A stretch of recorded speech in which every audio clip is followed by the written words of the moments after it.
And then we got Ligue 1. Going to start real quick here. Does the top four change? Does anybody pass anybody? Are the kind of the four teams up there, PSG, Marseille, Lens, Monaco, the four that get into the Champions League? Do Rennes or Lille have something to say about this? How does that play out? Because the gap isn't, again, it feels different because it's PSG up top with that lead, right? As opposed to PSG trying to chase somebody. They're going to win the league. That's not particularly interesting. So my bigger question, I'm kind of putting all that together, is do we see anything, or do we kind of coast to the finish with what we've basically had all season?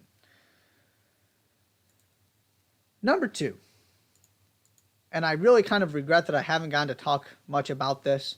So this is the kind of thing I wanted to get to with this setup and why I designed the show this way this week. How far can Will still take Reims? This is one of the most remarkable stories of the season, and again, because it's Ligue 1, it's a team that isn't part of the bigger conversation outside of Florian Balogun. It certainly is getting attention, but if this was the Premier League or something, it would get a whole new level of attention. Go look at the way this season started and what Will Still, who, by the way, they have to pay a fine because he's not a qualified coach every game. Look at what he has done with this team. They just lost. And I think before they lost, I want to say that the last time they lost was in September. They had this incredible unbeaten run. They played PSG in this stretch. They played everybody in the league, basically. What this guy is doing is absolutely incredible. So, where do they finish? How does this play out? And then, of course, what is part two as this continues? Because this dude is a rising star for what he's doing. It's an incredible story that I wanted to show some love to. And it's got kind of these weird connections, with the Balogun thing. And they were in a terrible spot. And now they're just coasting, seeing how much fun they can have. And it's an incredible story. Finally, we've got the relegation battle, of course.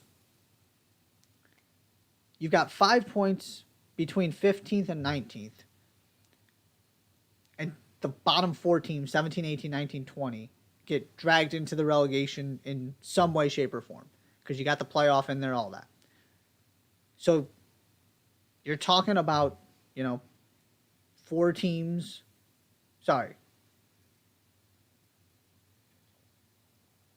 5 teams for 3 spots, basically. 15, 16, 17, 18, 19.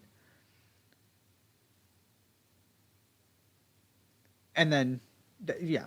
So I'm not going to get too much into that. You can go look at who the teams are. But this is more along the lines of the Premier League where there's, and La Liga as well, where you've got multiple teams in here. There's some teams that don't feel safe. How does this all play out in the relegation zone in Ligue 1?